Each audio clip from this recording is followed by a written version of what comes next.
ഒരു സീരിയലിൻ്റെ റിവ്യൂയിലേക്ക് എല്ലാവർക്കും സ്വാഗതം. അർജുനേട്ടനെ പുറത്തിറക്കാനായിട്ട് പൂജയുടെ ശ്രമങ്ങളാണ് നമ്മൾ കാണുന്നത്. അപ്പോൾ ജീനയെ നേരിട്ട് കാണാനായിട്ടും കൂടുതൽ ഡീറ്റെയിൽസ് അറിയാനൊക്കെ ആയിട്ട് പിറ്റേന്ന് ഹോസ്പിറ്റലിലേക്ക് പൂജ ചെല്ലുകയാണ്. എന്നിട്ട് പൂജ ജീനയോടായിട്ട് പറയുന്നുണ്ട്, എൻ്റെ അർജുനേട്ടനെ പുറത്തിറക്കാനുള്ള തെളിവുകൾ നിനക്ക് കിട്ടും, എത്രയും പെട്ടെന്ന് തന്നെ നീ എന്നെ ഒന്ന് സഹായിക്കണം എന്നൊക്കെ പറയുമ്പോൾ അതിന് വേണ്ട തെളിവുകൾ നമ്മുടെ ജീന ഹോസ്പിറ്റലിലെ സിസ്റ്റത്തിൽ നിന്നൊക്കെ നോക്കിയിട്ട്, അതായത് സ്വാതി ഹോസ്പിറ്റലിൽ വന്ന ഡേറ്റും പ്രഗ്നൻസിക്ക് വേണ്ടി പലതവണ വന്നേക്കുന്നതിൻ്റെ കാര്യങ്ങളും അങ്ങനെയുള്ള ഡീറ്റെയിൽസും ഡേറ്റും കാര്യങ്ങളും എല്ലാം നോക്കി കണ്ടുപിടിച്ച് അത് പരമാവധി രേഖകൾ പൂജയ്ക്ക് കൊടുക്കുകയാണ്. അത് കിട്ടുമ്പോഴേക്കും വളരെ ആത്മവിശ്വാസം ഏറുകയാണ്. അതായത് താൻ ഒട്ടും പ്രതീക്ഷിക്കാത്ത രേഖകൾ തന്നെയാണ് കിട്ടിയത്. തൻ്റെ കേസ് അന്വേഷണത്തിന് സഹായമായി ഏറെക്കുറെ കിട്ടിയതിൻ്റെ സന്തോഷത്തിലാണ് പൂജ. എന്നിട്ട് ജീനയ്ക്ക് താങ്ക്സ് ഒക്കെ പറഞ്ഞിട്ട് പൂജ അവിടുന്ന് നേരെ തന്നെ സ്നേഹസദനത്തിലേക്ക് വരികയാണ്. സ്നേഹസദനത്തിലാണെങ്കിൽ ആ ടൈമിൽ നമ്മുടെ പ്രിയ അമ്പലത്തിലേക്കായിട്ട് പോയിരിക്കുന്നത് കൊണ്ട് തന്നെ അച്ഛനുമായിട്ട് കൂടുതൽ നേരം സംസാരിക്കാൻ കിട്ടുകയാണ്. അപ്പോൾ അച്ഛൻ ആദ്യം തന്നെ കാല് പിടിച്ച് ക്ഷമയൊക്കെ ചോദിക്കുകയാണ്. അതായത് അർജുനേട്ടനെ അച്ഛൻ പോയി കാണുന്നതിൻ്റെ ഫലമായിട്ട് അർജുനേട്ടൻ പറഞ്ഞ് എന്തിനു വേണ്ടിയിട്ടാണ് അച്ഛൻ ഇങ്ങനെയെല്ലാം പ്രവർത്തിച്ചത്, എല്ലാ കാര്യങ്ങളും അച്ഛൻ അർജുനേട്ടനെ അറിയിച്ച എല്ലാ കാര്യങ്ങളും താൻ അറിഞ്ഞു, എന്നോട് ക്ഷമിക്കണം എന്നൊക്കെ പറഞ്ഞിട്ട് ഒരുപാട് ക്ഷമ ചോദിച്ച് കരയുകയാണ്. അപ്പോൾ അച്ഛൻ പറയുന്നുണ്ട്, മോളെ, എനിക്ക് മോളുടെ സ്വഭാവവും മോളുടെ നല്ല മനസ്സും എല്ലാം അറിയാം, മോളുടെ ആത്മാർത്ഥതയൊക്കെ എനിക്കറിയാം. അതുകൊണ്ട് മോൾ ഒരു കാരണവശാലും എന്നോട് മാപ്പ് ചോദിക്കേണ്ട ആവശ്യമൊന്നുമില്ല. എല്ലാം മോളുടെ നന്മയ്ക്ക് വേണ്ടിയിട്ട് തന്നെയാണ് പ്രിയയും എല്ലാം ഞാനിവിടെ നിർത്തിയിരിക്കുന്നത്. അവളുടെ സ്വഭാവം നമുക്ക് പണ്ട് മുതലേ അറിയാം. നല്ലതിനും ഉയർച്ചയ്ക്കും വേണ്ടി അവൾ എന്തെങ്കിലുമൊക്കെ പ്രവർത്തിക്കുള്ളൂ. അത് നമുക്ക് നല്ലോണം അറിയാവുന്നതുകൊണ്ട് തന്നെയാണ് ഞാൻ അവളെ ഇവിടെ നിർത്തിയിരിക്കുന്നത്. അവളിവിടെ വന്നപ്പോൾ തന്നെ എന്നോട് വളരെയധികം ഒക്കെയാണ് അപേക്ഷിച്ചു. പക്ഷേ എനിക്ക് അവളെ അറിയാവുന്നത് കൊണ്ട് തന്നെ ഇനി എന്ത് ചെയ്യുന്നെങ്കിലും അവൾ ഇവിടെ തന്നെ നിൽക്കണം. അതാണ് നിനക്കും എല്ലാവർക്കും സേഫ് എന്ന് എനിക്ക് മനസ്സിലായതുകൊണ്ട് തന്നെ ഞാനിവിടെ നിർത്തിയതാണ്. എന്തെങ്കിലും ആയിക്കോട്ടെ, മോൾക്ക് ഇപ്പോൾ എല്ലാം മനസ്സിലായല്ലോ എന്ന് അവരുടെ സ്നേഹ സംഭാഷണം തന്നെയാണ് കാണിക്കുന്നത്. അതിനുശേഷം പ്രിയ അമ്പലത്തിൽ നിന്നും വരുന്നു.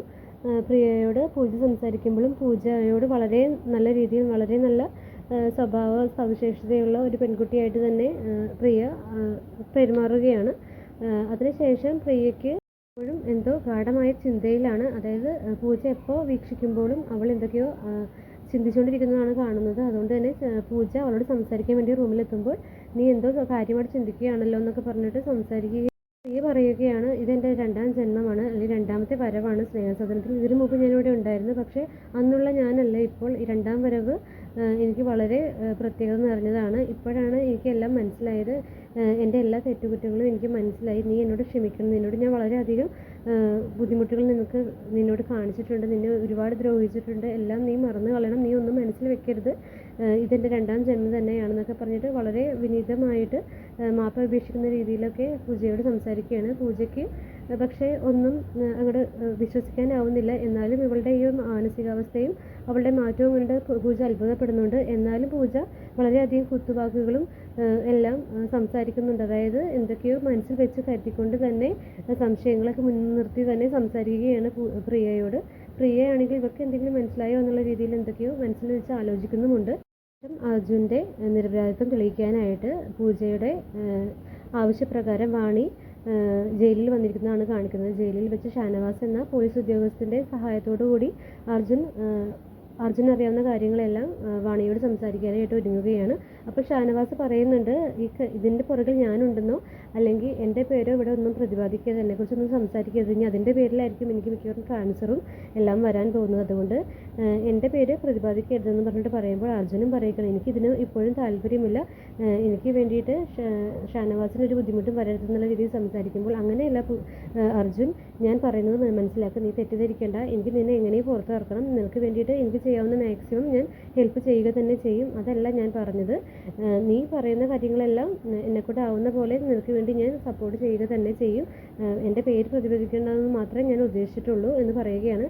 എന്നിട്ട് പറയുന്നുണ്ട്, എന്ന തെളിവുകളിലെല്ലാം വെച്ചിട്ട് നിന്നെ ഈ കേസിൽ കൊടുക്കിയ ഒറിജിനൽ ക്രിമിനൽ ആരാണെന്ന് വെച്ചാൽ അവരെ ഇനി ഈ ജയിലിൽ കൊണ്ടുവരണം. എന്നിട്ട് എനിക്ക് അവനെ നല്ല രീതിയിൽ തന്നെ കൈകാര്യം ചെയ്യുക തന്നെ വേണം. നിൻ്റെ നിരപരാധിത്വം തെളിയിക്കണം എന്നുള്ളത് എൻ്റെ ഉത്തരവാദിത്വം കൂടിയാണ്, നീ അത് മനസ്സിലാക്കുന്നൊക്കെ പറഞ്ഞ് പറയുകയാണ്. അതേസമയം തന്നെ അർജുൻ അറിയാവുന്ന കാര്യങ്ങൾ, സ്വാതി ആദ്യമായിട്ട് തന്നെ കാണാൻ എത്തിയത് മുതലുള്ള കാര്യങ്ങളെല്ലാം പറയാൻ തുടങ്ങുകയാണ്.